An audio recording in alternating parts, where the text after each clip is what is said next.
खुलुमनाय थाबाय जेरै मिडिया पर्टेल मिडिया निउससिम आरो रायजो राजानिसिम गोरबोनि सिबिनाय थाबाय दा बाथ्रा जाहैबाय जों बाहाय क'क्राझारनिफ्राय बा दुलाराय बर' हारिमु आफाद मिरु आफादनिफ्राय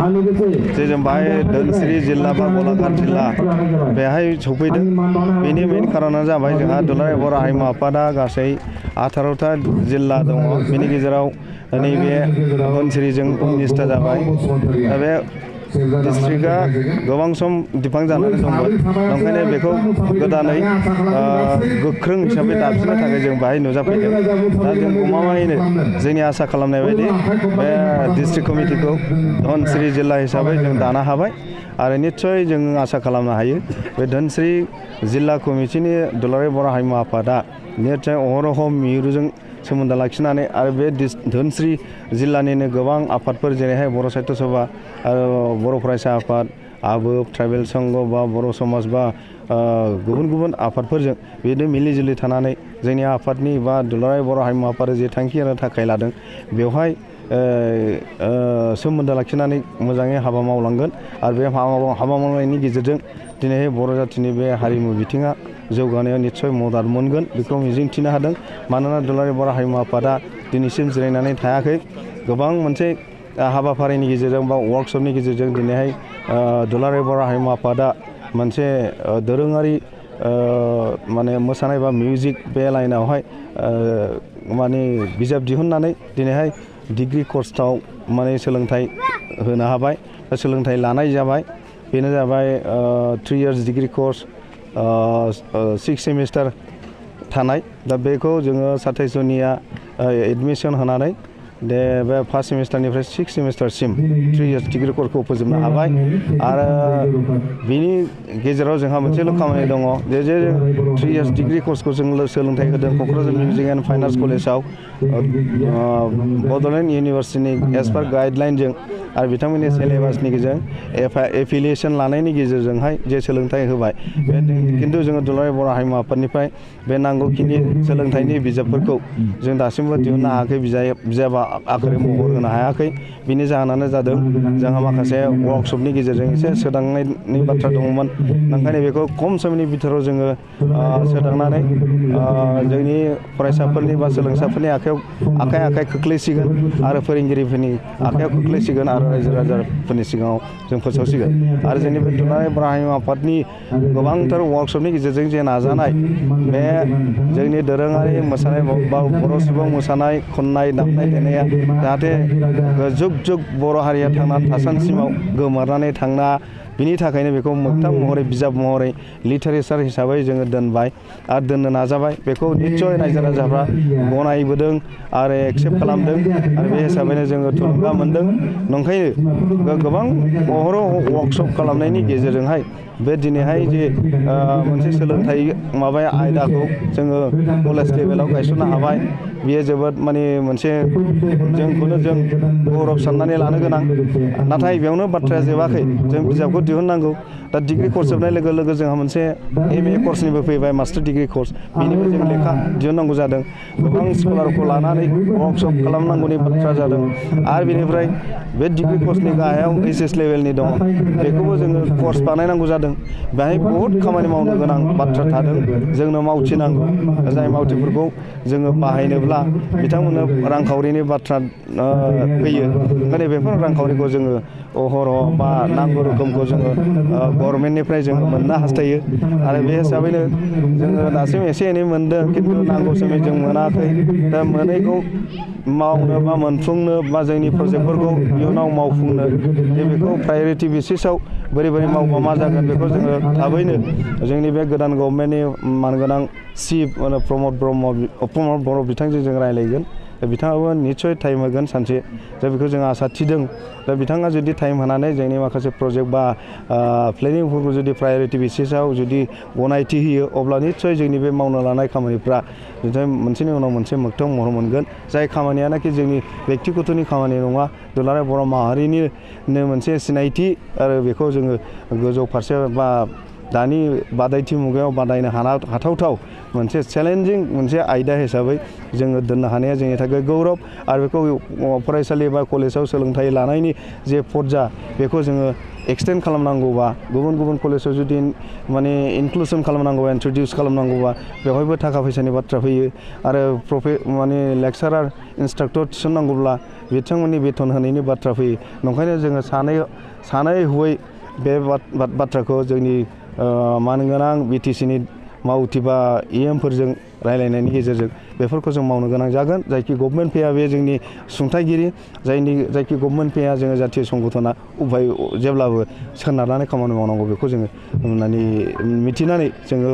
जेब्लाबो मददनि थाखाय नेनांगौ जायो। नङाबा जोंनि गेजेराव दुर थांनानै सोरबा कन्ट्राक्टर सोरबा न'खराव बिनायनि बे परिबेस गैला खारन जोंहा गभर्नमेन्ट दं होननानै बयबो बुंथियो। ओंखायनो जिथु खामानिखौ मावबाय जे खामानिखौ मावबाय बेखौ जोङो मावनानै आद्रा खिद्रा दोनजाला बेखौ जों मावथायथारनानै मोगथां महराव दिन्थिनांगौ। दा फार्स्ट एन्ड फरमस्ट जोंहा बिजाब साफायनांगौआनो बयनिख्रुइ देरसिन खामानि जानानै दङ। दा मोननैसो वार्कशप खालामनायनि उनावनो जों बेखौ माने बिजाब आकारै दिहुनग्रोसिगोन डिग्री कर्सनिखौ। दा बेनिफ्राय उननि कर्सनि थाखाय एडमिसन होनांगौ आरो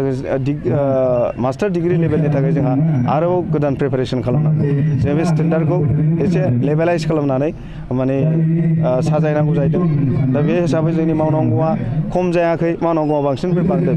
जायनि फलाव जोङो दुलाराय बर' हारिमु आफाद हिसाबै गुबुन आयदा बैसागु दमासि बा गुबुन गुबुन फुड प्रसेसिं बायदिसिना गुबुन माने कालचारेल एक्सन बायदिसिना प्रग्रामखौ जोङो लानो हाथ'वा जादों। दा बे देरसिन हाबाखौ मावनो वार्कशप वार्कशप माने जिरायनानै खामानि मावनो गोनां जानायावहाय दा बिदि हिसाबै जों बे मोनसे खामानिखौ थारला खालामनानै जुदि खालामनो हायोबा बे मोनसे जोंनि थाखाय गिदिरथार मावफुंनाय जागोन होननानै जों साननानै लादों खोमानो। आरो बे मावनायखौ जों मोगथाङाव निस्सय दिहुननो हागोन। आइ आफा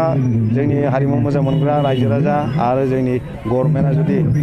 गमामायैनो गाव अनसुंथाइखौ नांगौ रोखोमै होयो दा बेखौ जों मिजिंथिदों। दा बेनि अनगायै दिनैहाय जे बेवहाय जों फैदों जाय जे कमिटि दाफैदों बे कमिटि दानायनि बेलायावहाय जाय बिथांमोना आफादनि बिबानगिरि जादों बिथांमोननो जोङो कंग्रेसुलेसन होयो। इसोरा जाहाथे बिथांमोनखौ गोहो आरो बिथांमोननो जाहाथे मोजां सान्थौ होयो। बिनि गेजेरजों जाथि सेबा खालामनायाव जाथिनि थाखाय हाबा मावनाय जाहाथे मेंरोङै जायो। बे ओनसोला क'क्राझार बा सानजानि लवार आसामनि ओनसोलनिख्रुइबो बांसिन बेकवार्ड आरो नागालेण्ड बायदि मोनसे बर्डारावहाय थानानै गोजान गोजान न'खर बा रायजो जालायनाय दा खम पपुलेसन बेनि गेजेरावबो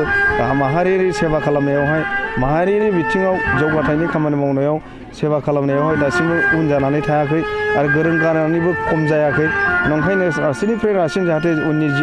जेनेरेसनखौ जोलैफोरखौ जाहाथे आरो रासिमाव जोंनि दा एक्जिस्टिं जायफोर दङ बिथांमोना थुलुंगा होयो। मोजां थुलुंगा पजिटिभिटि थानाय बा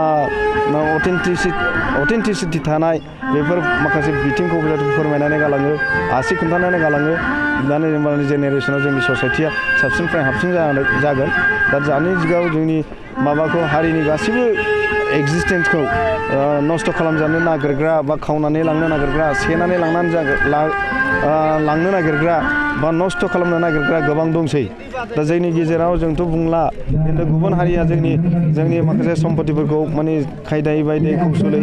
बुद्धिजों खायदाजों सेनानै लांनानै गावसिनि होननानै थाहैग्रा बा सोलोखाय बाहायनाया बिराद दंसै। ओंखायनो दिनै आङो बे गेजेरजों साबधान होनो लुबैयो जोंनि गेजेराव जुदि गुबुन गुबुन हारिनि सोरबा जुदि एक्सपार्टआ जोंनि माखासे इन्टारभिउ लानो गावनि डक्टरेट डिग्री थानाय PhDनि थाखाय जुदि इन्टारभिउ लाफ्लानो फैनानै जोंनि गासिबो मोन्थोरखौ गुबुनखौ जुदि सोरबा सासे बेक्तिगत हारिमुनि बिथिङाव जोबोद बिहोमा गोनां माने बिनि दामनाय देनाय गासिबो जिनिसखौ जुदि आदब खायदाखौ सोलोंनानै केमेरा रेकर्ड खालामनानै लांजोबनानै जुदि गावसिनि खालामहैयोब्ला बे जोंनि जिनिसा माने गोमालाङैनि खुनु बाथ्रायानो गैया। सानसे समाव बिसोरो जेसेबां सुबिदा फैगोन सारा भारतआवनो बे भारतनि सुबिदाखौनो गावसोरनो जाजोबनोबो हागौ। दा बेबायदि जानायनि बा जोंनि जे सुबिदा मोननांगौ बे लामायाबो सानसे समाव गोमानो हागौ। ओंखायनो बेखौ नोजोर होनानै जोंनि बर' माहारिनि हारिमु सांग्राङारि थुनलाइ सांग्राङारि बा माहारि सांग्रां बे बिथां सुबुंफोरखौ आङो दिनै बे मिडियानि गेजेरजों खावलायनो लुबैदों जाहाथे जानला मोनला सोरबा केमेरा साफैब्लानो सोरबा बुद्धिजों खायदाजों कौशलि फुस्लायनानै जुदि माबाब्लानो जोङो गनायनानै गासिबो जिनिसखौ जोंनि गुमुरखौ हरलानानै केमेरा खेबनानै हरनो नाङा बे केमेरा हरनायजों लोगोसे बिथांमोना गावसिनि होननानै प्रिजार्भ खालामनानै एक्सप'जाराव एभेलेबेल देखायगोन खिन्थु जोंहासो गैया जागोन जिहेतु जोंहा एक्सप'जार गैया दिनैसिम जों दाबो गभर्नमेन्टआ जानाया दिनै 16, 17, 18 बोसोर जाहैबाय खिन्थु दिनैसिम जोङो बर'नि हिसाबै बा बिटिसि एरियायाव बिटिआर एरियायाव जों दासिमबो मोनसे टिभि चेनेल जों गायसननो हायाखै जोंनि एक्सप'ज जानांगौ जोंनि टेलेन्टखौ एक्सप'ज खालामनो थाखाय आरो जोंनि एबिलिटि जोंनि क्वालिटि केपासिटि बेखौ एक्सप'ज खालामनो थाखाय जोंहा बेबायदि मिडिया गैया ओंखायनो जोंनि मिडिया बिथांमोनहाबो गभर्नमेन्टखौ खावलायनांगौ रायजोफ्राबो नारसिननांगौ इन्टेलेक्सुवेलफोर नारसिननांगौ दल संगठनफ्राबो नारसिननानै बे जिनिसखौ नांगौ जेरावहाय आसाम स्टेटआवहाय 20-30टा थानो हायोबा जोंनाव मानो बिटिआरआव मोनसेखौनो जों सोरजिनो हाया हाग्रोनांगोन अब्लासो जों हमथानो हागोन अब्लासो जों थुलुंगाखांनो जोंनि जेनेरेसनखौ जों थुलुंगाखांनो हागोन नङाबा बे गोदोनानै थानांगोन बे गोदाना गोदानै थाबाय थागोन गोजामाबो गोदानसो जाफिनगोन ओंखायनो बे जिनिसखौ जोङो गिखांनाय फैदों ओंखायनो जोङो जोंनि हारिमु लाखिनायाव बा जोंनि दोरोङारि हारिमुखौ लाखिनायाव जों बयबो सांग्रां जानांगौ जोंहा मोनसे बागुरुम्बा बारदै सिख्ला दावस्रि देलाय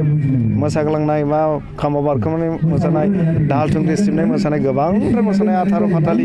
18 आइटेम 19टा आइटेम दङ मोसानाय दामनाय देनाय बेफोर जादों गासैबो थन्न लिराखारै मोनसे बाइन्डिं कस्टिउम दङ मोनसे बाइन्डिं माने ट्रेडिसनेल मिउजिकेल इन्सट्रुमेन्ट दङ लिरिक्स दं दा बेफोरखौ जोङो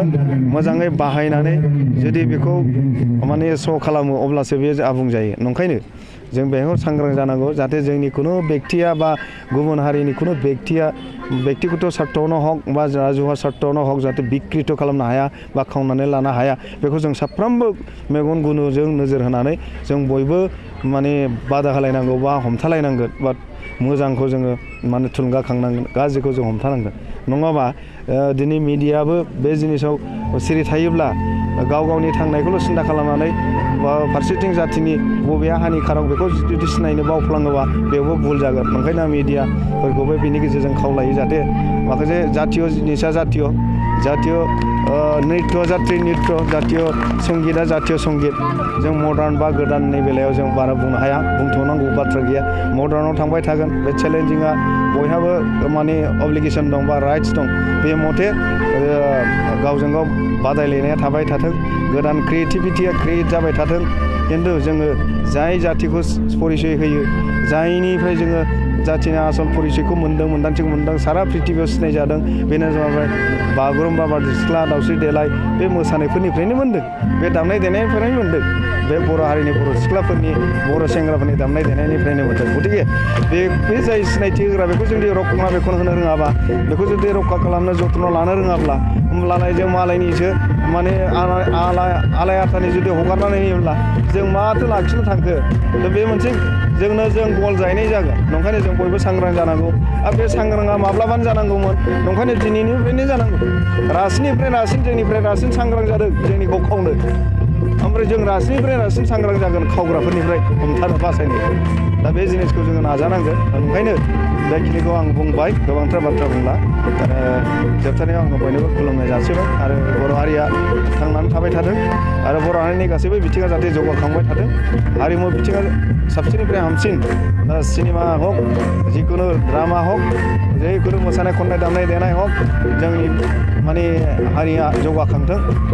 लिरनाय फरायनाय गासैबाबो जौगाखांथों आरो बे जौगानाय अनलायनाया जोंनि गेजेराव गुबुन आफादनि गेजेरावबो जाहाथे अनलायनाय मोजां मोननाया सबसमाय थाथों गावजों गाव हिंसा हिंसि जेब्ला जाब्लाय बेहाय दायना बाहा हाबलायबाय बेवहायनो बुथारनोबो लुबैलायबाय बेवहायनो गाज्रि मोननाय फैलायलायबाय नंखायनो जों अनलायनायखौसो जों बरायनांगौ अनलायनाय मोन्थोरजोंसो जों मानोमोन मानसिखौ अननो रोंबासो अनजायो गाव अननो रोंबासो गावबो अनजागोन नंखायनो बे मदद होलायनाय बे अनलायनायखौ जोङो जिखुनु जोंनि गेजेराव गोबां दल संगठननि गेजेराव गोबालायनानै खामानि मावनांगौ नांगौ समाव माने जयै नाङा समाव गावबा गाव नांगौ समाव जयै नाङै समाव गावबा गाव बेबायदि मावै जों जाथिखौ डेभेलप खालामनांगौ गोजौ फारसे जौगाहोनांगौ आरो बेखिनिखौ बुंबाय बुंनानै आंनि खुलुमनाय सिबिनायखौ गासै रायजो राजानो बावहरनानै फोजोबबाय।